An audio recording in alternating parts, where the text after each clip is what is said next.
Ceci est un livre audio autogénéré par Google. Qu'est-ce que la prospective territoriale ? L'avenir n'est pas seulement ce qui peut arriver, ou ce qui a le plus de chances de se produire. Il est aussi, dans une proportion qui ne cesse de croître, ce que nous aurons voulu qu'il soit.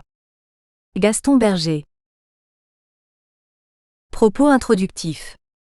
Cette citation de référence nous permet de mieux saisir le sens de la démarche prospective. Celle-ci n'a pas en effet pour objet de découvrir ce qui serait caché, mais doit conduire tout décideur, dans un réel souci d'anticipation, à faire et à bâtir l'avenir. Dans cet esprit, Hugues de Jouvenel démontre à juste titre que la prospective constitue en soi une véritable rupture avec les philosophies du passé renvoyant au principe d'un système social régulé par Dieu, au sein duquel l'homme ne serait qu'un simple sujet. Tout au contraire, la démarche prospective place celui-là comme un véritable acteur tendant à devenir maître de son propre destin. La prospective s'appuie de ce point de vue sur les valeurs dites de l'individualisme, subordonnant l'ordre des choses au désir, aux besoins, à la raison ou à la volonté des individus, sans vouloir ici s'engager, hors du propos de cette contribution, dans les débats qui agitent les différentes écoles de sociologie autour de cette notion d'individualisme, sujet à controverse, d'Auguste Comte à Émile Durkheim en passant par Max Weber, nous conviendrons que l'individu de notre siècle peut en quelque sorte dépasser certains déterminismes sociaux et assumer, en toute conscience, une grande partie de ses propres actes. Sur un autre plan, nous pourrions affirmer, à l'instar de Jacques de Courson, que penser l'avenir est utile. 3. Comme l'énonce cet auteur, tous les puissants de ce monde aspirent en effet à appréhender les enjeux de demain. Pour l'homme politique, il s'agira, parmi d'autres objectifs, de se donner les moyens, au travers d'une méthodologie éprouvée, de passer du rêve en projet réalisable. Nous rappellerons à ce stade que ce savoir ne s'apparente pas pour autant à une véritable science au sens strict du terme, mais à une discipline intellectuelle. Pierre Massé précisait d'indiscipline intellectuelle, -4 ayant pour but d'éclairer les décisions publiques ou privées et d'engager des stratégies d'action adaptées. À ce titre, tout exercice de prospective, véritable arme anti-fatalité, constitue le fruit d'une démarche collective destinée à dessiner les contours du futur sur la base de 5 questionnements successifs. Qui sommes-nous ? Que peut-il advenir ? Et non, que va-t-il advenir ? Interrogation relevant de la prévision. Et enfin, que peut-on faire ? Qu'allons-nous faire ? Et plus encore, que voulons-nous ? Comment le faire ? En ce sens, la démarche prospective envisage le futur à la fois comme une possibilité, échappant dans une certaine mesure aux acteurs, et une décision, engageant ces mêmes acteurs. 6. Plus globalement et en reprenant les postulats fondamentaux, la recherche sur le futur représente un domaine de liberté, l'avenir n'étant pas par définition prédéterminé. Un domaine de pouvoir, incitant au travers de stratégies d'anticipation à faire face à l'avenir et à ses incertitudes. Un domaine de volonté, savoir affirmer les contours d'un projet donnant du sens aux politiques choisies. À l'échelle de nos territoires. Face aux incertitudes économiques et sociales liées aux impacts de l'actuelle crise mondiale, à l'affirmation du processus de décentralisation et de déconcentration des services de l'État mais aussi au regard des mutations annoncées de l'organisation administrative territoriale, les responsables de nos collectivités locales, en charge du développement territorial, s'accordent aujourd'hui sur la nécessité d'adopter, parce que soucieux de mieux préparer l'avenir, de nouvelles démarches dites d'anticipation, visant à soutenir la mise en œuvre d'interventions publiques. La lettre du développement local, de janvier-février 2008, publiée par Entreprises Territoire et Développement, ETD, consacrait précisément un dossier à la démarche prospective et à son utilisation au sein des collectivités territoriales, que ce soit dans les régions, les départements ou dans les aires urbaines. La rédaction d'ETD insistait à juste titre sur l'essor, certes récent, des pratiques prospectivistes dans les territoires, au travers notamment de la mobilisation des agences d'urbanisme et de l'engagement citoyen des conseils de développement. La prospective peut être alors communément considérée comme un outil d'intelligence collective, facilitant le renouvellement à l'échelle d'un territoire donné, des démarches de projet en anticipant sur certains changements socio-économiques locaux, et donc à accompagner les décideurs publics dans la gestion et le management des politiques locales, afin d'éviter d'agir, de façon systématique, dans l'urgence, face aux évolutions pressenties de l'environnement territorial. Dans un contexte d'interdépendance affirmée des niveaux décisionnels locaux et de diminution globale des ressources financières, nous tenterons ici de promouvoir la cause de la prospective territoriale, et ses méthodes d'analyse, susceptibles de doter nos politiques publiques locales d'une cohérence stratégique. Notre propos considérera alors la prospective comme une véritable démarche d'aide à la décision dans la conduite de politiques territorialisées, permettant tout à la fois de réhabiliter la fonction politique au travers de sa dimension stratégique, d'explorer les avenirs possibles afin d'appréhender le champ des souhaitables, de mieux répondre aux nouveaux défis d'avenir. Réhabiliter la fonction politique.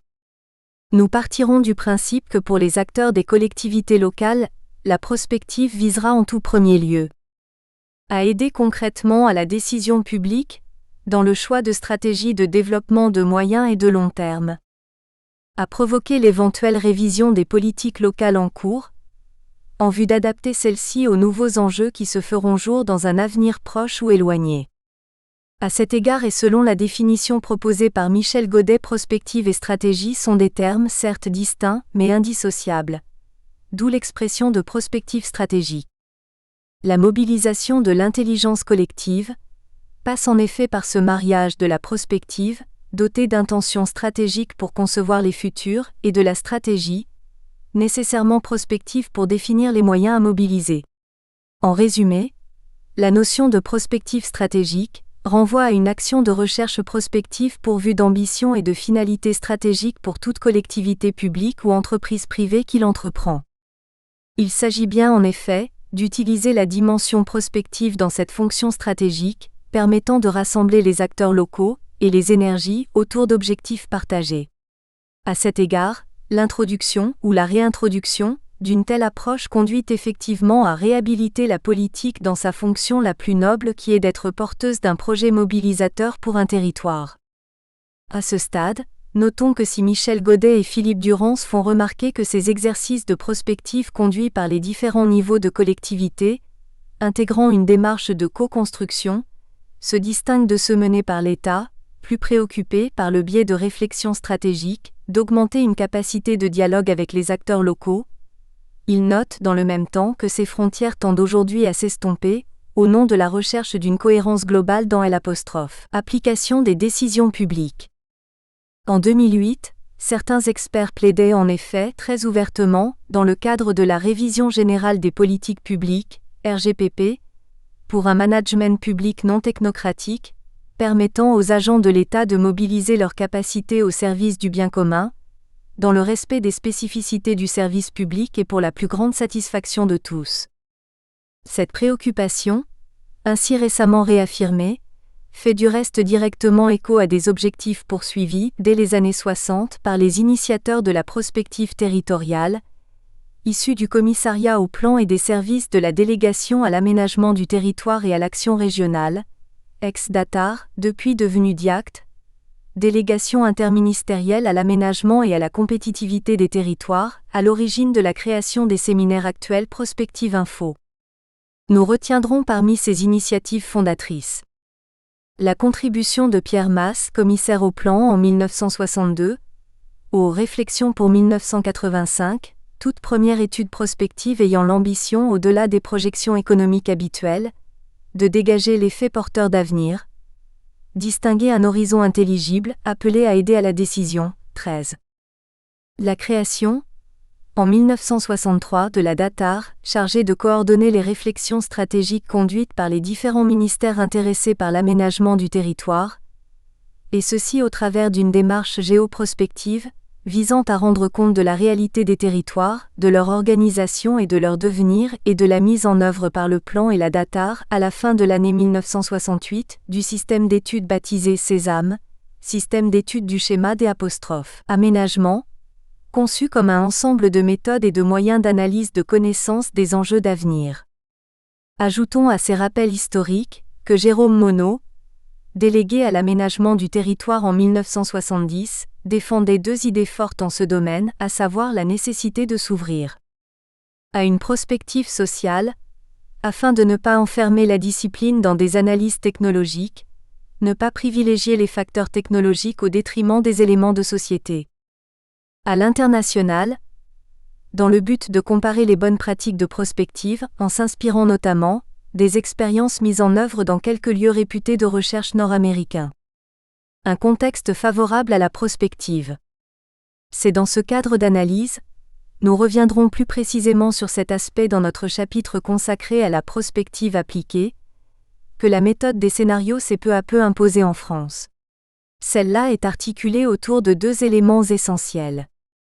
Une analyse de l'évolution de l'ensemble du système considéré, mettant en exergue les éventuels points de blocage et de rupture. Une description, au travers de scénarios contrastés, alternatifs et en partie complémentaires, des contraintes externes pesant sur le système, facilitant la mise en lumière des enjeux intéressant l'avenir. Ces principes d'étude, appliqués à l'échelle nationale, ont suscité au fil du temps un vif intérêt chez les acteurs locaux, désireux d'engager de tels travaux au sein de leur propre territoire. Notre préambule indiquait à juste titre que le contexte législatif récent, loi Pasqua, CHVNMNT, Voynet et Guesso 14 avait en tout état de cause grandement favorisé depuis 10 ans la diffusion de l'esprit prospectif, au travers de l'élaboration à l'échelle locale de différents documents stratégiques et contractuels. Pour mémoire et en référence notamment à la loi relative à la solidarité et au renouvellement urbain, SRU de décembre 2000, envisageant de nouvelles approches urbaines, censées concilier, dans le cadre de démarches de développement durable, projets économiques, équité sociale, respect de l'environnement, participation citoyenne et évaluation des politiques publiques, nous citerons parmi bien d'autres dispositifs. Les schémas de cohérence territoriale, SCOT, véritables instruments de planification stratégique et spatiale, exigeant d'engager sur un plan réglementaire des réflexions prospectives à un horizon de 10 ans. Les plans locaux d'urbanisme, PLU, eux-mêmes exprimant la cohérence des programmes locaux de l'habitat, PLH, et des plans de déplacements urbains, PDU, élaborés à l'échelle des agglomérations. Les schémas régionaux de développement économique. Mais aussi les nouveaux contrats de projet État-région 2007 à 2013, et les programmes opérationnels de la politique régionale européenne. Évoquons également les agendas 21 locaux, programmes publics établis selon les principes du développement durable, supposant la mise en œuvre de nouveaux outils de management stratégique des territoires. Dans ce contexte, la prospective territoriale semble alors trouver sa place au travers de l'utilisation de méthodes d'approche ayant démontré dans le temps toute leur efficacité. Si bon nombre de travaux menés dans nos territoires se limitent encore à des projections quelque peu figées ou à des scénarios parfois simplistes, du fait de responsables locaux ne maîtrisant pas toujours toutes les bases méthodologiques nécessaires, il convient de constater que ces exercices prospectifs connaissent un essor certain. Les collectivités territoriales s'engagent, en effet, aujourd'hui de plus en plus clairement dans des démarches dites d'anticipation et/ou d'intelligence économique, impliquant à la fois l'installation pérenne d'instances de gouvernance et d'outils de veille, avec pour objectif de construire une vision locale commune. Il est ainsi question d'associer, dans le même élan et avec la volonté de renouveler la gestion publique locale, toutes les forces vives concernées par les décisions publiques locales, acteurs économiques, universitaires, représentants de la société civile et pouvoirs publics. Une étude publiée en 2007 par la Fédération nationale des agences d'urbanisme, FNAU, indiquait que 22 de ces agences avaient effectivement conduit différentes démarches de prospective. La même année, le réseau des agglomérations chef-lieu de Poitou-Charentes, R198, attestait d'un développement de la fonction prospective au sein des agglomérations moyennes de moins de 200 000 habitants. Cette enquête, menée auprès de 150 territoires urbains, témoigne de l'émergence, certes encore modeste, de services prospectifs, engagés dans des démarches de projets ou d'autres visant un aspect plus opérationnel, liés au pilotage de politiques publiques innovantes. Et dans le même temps, de la nécessité de mieux faire reconnaître sur le plan politique et technique, la valeur ajoutée de la prospective. Les entretiens complémentaires, réalisés dans le cadre de cette enquête, font en tout état de cause apparaître que la fonction prospective, maintenue dans une position transversale au sein des services de ces agglomérations, s'est affirmée au fil des années. À cet égard, la rédaction d'ETD distingue, parmi les territoires entrés en prospective, deux catégories. D'une part, le lancement de démarches exploratoires inaugurées effectivement à l'occasion de la construction de projets territoriaux globaux, supposant la mise en œuvre d'importants moyens techniques. D'autre part, la conduite d'un travail de veille permanent censé insuffler un réflexe prospectif et apporter des réponses concrètes aux besoins à venir ou pressentis.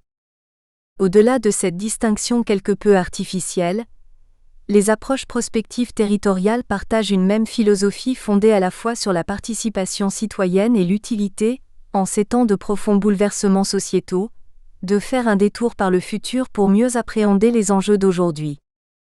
La vocation prospective des réseaux de villes.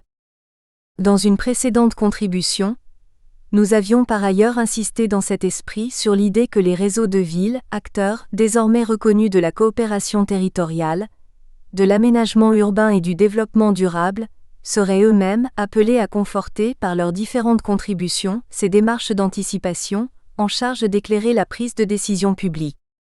L'objet de l'exercice de prospective fait écho à la vocation même des réseaux de villes, susceptibles d'aider à l'émergence de véritables projets de développement territorial. Tout réseau de villes constitué élabore en effet, à partir d'un diagnostic partagé, une charte programmatique, par essence prospectiviste, définissant parmi d'autres orientations, les grands enjeux du développement d'un territoire. Les stratégies d'intervention sur le moyen terme.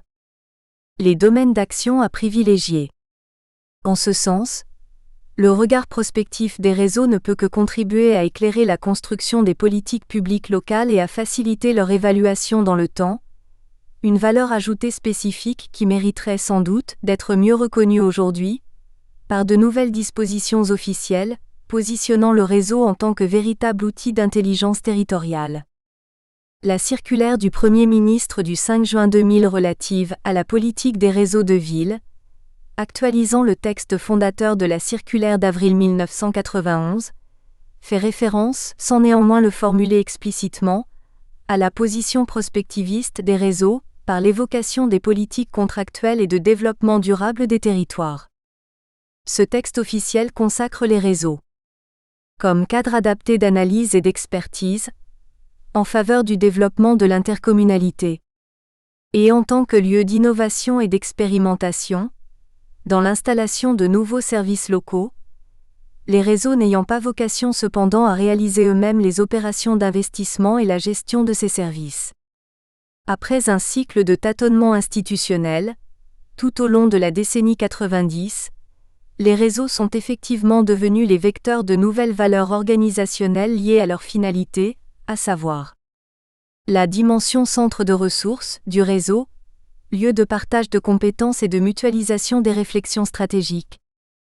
L'orientation entrepreneuriale du réseau, porteur d'un projet de développement sur le long terme et annonciateur d'innovations non programmées. Une dimension prospective concentrée sur des champs d'investigation pour lesquels aucune autorité n'exerce de leadership affirmé. Ajoutons en termes d'atouts, que les réseaux de villes offrent par nature un cadre de travail pourvu d'une certaine souplesse, privilégiant une réflexion transversale, au-delà des contraintes liées aux limites géographiques d'un territoire et de l'organisation administrative. Grâce à cette transversalité et à cette souplesse de fonctionnement, les réseaux de villes sont ainsi appelés à faciliter l'émergence de réflexions d'avenir innovantes, impliquant différentes échelles territoriales, qui peuvent être transrégionales ou transfrontalières, ainsi que différents acteurs publics et privés.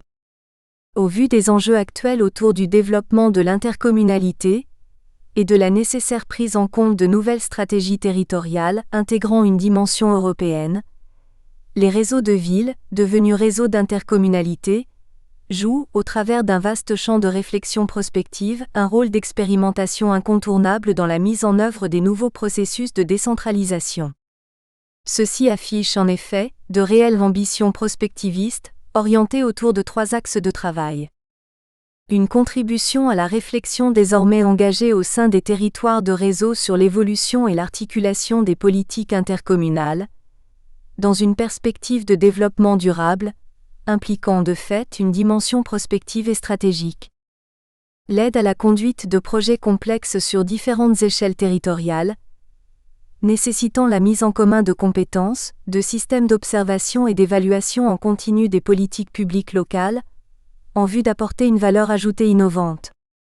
Et également, préoccupation centrale, pour partie liée à cette dimension authentiquement prospective, la valorisation du rôle des réseaux de villes en faveur de l'intelligence économique des territoires, en la perspective d'un développement harmonieux de l'intercommunalité et d'une consolidation durable de l'espace communautaire européen. En guise de conclusion à propos de ces premières considérations, affirmer que la démarche d'anticipation territoriale participe à la réhabilitation de la politique, renvoie aux propos optimistes de Jacques de Courson 18 démontrant, dans un souci pédagogique, que les élus locaux seraient, en tout état de cause, par nature curieux de prospective puisque les résultats peuvent leur être utiles pour forger leurs propres projets politiques. Sans omettre de souligner les éventuelles réticences des services au sein des administrations, d'abord intéressés par la production de programmes d'action immédiate, vis-à-vis de la prospective, nos élus territoriaux verraient effectivement dans tout exercice d'anticipation l'occasion de lever le nez du guidon et de prendre du recul. La possibilité de mieux gérer les incertitudes, base du métier d'élu. Une aide à l'élaboration de projets d'avenir. Au total, il convient de considérer que nos élus locaux, à condition qu'ils en manifestent la volonté, pourraient en conclure que les techniques de prospective sont désormais indispensables dans la conduite des affaires politiques intéressant nos territoires et ceci en raison du fait que faire partager un projet territorial et le mettre en œuvre suppose en effet un peu de soin et de méthode. L'enjeu est d'autant plus apparent au moment où la politique spectacle aurait tendance à prendre le pas sur le débat d'idées. La place occupée aujourd'hui par la communication politique se traduit en effet par un processus de professionnalisation croissante de l'action publique et le déploiement de multiples stratégies de médiatisation. Il s'avérera alors utile de s'interroger sur l'impact, à terme, de ces évolutions structurelles des activités politiques dans le fonctionnement des systèmes démocratiques contemporains, et sur leur éventuelle transformation, échelle territoriale comprise. Comment les opinions politiques se fabriquent-elles ? Les sondages ont-ils changé la donne dans la conduite des actions politiques ? Comment appréhender le rôle des médias dans le jeu politique et plus précisément au sein des relations entre les représentants et représentés ? Dans l'attente, les professionnels de la politique auront véritablement besoin de soutenir le développement de cercles indépendants et objectifs de réflexion sur les enjeux du futur. Des structures permettant d'engager des débats de fond et de confronter des points de vue tant sur les méthodes d'approche de prospective que sur les choix publics à arrêter au regard des avenirs possibles. Des avenirs possibles au champ des souhaitables. Comme indiqué par les expériences historiques évoquées précédemment, les démarches de prospective territoriale se déclinent in fine en 3 temps. Une phase d'analyse et de collecte des faits, renvoyant à une analyse du présent. Une phase exploratoire, fondée sur la production d'hypothèses d'évolution, visant à établir le spectre des avenirs possibles à un horizon donné. Une phase, dite normative, de construction des futurs souhaitables permettant d'arrêter des programmes d'action. Nous espérons que vous avez apprécié cet aperçu. Pour continuer à écouter ce livre audio sur Google Play Livres, utilisez le lien dans la description de la vidéo.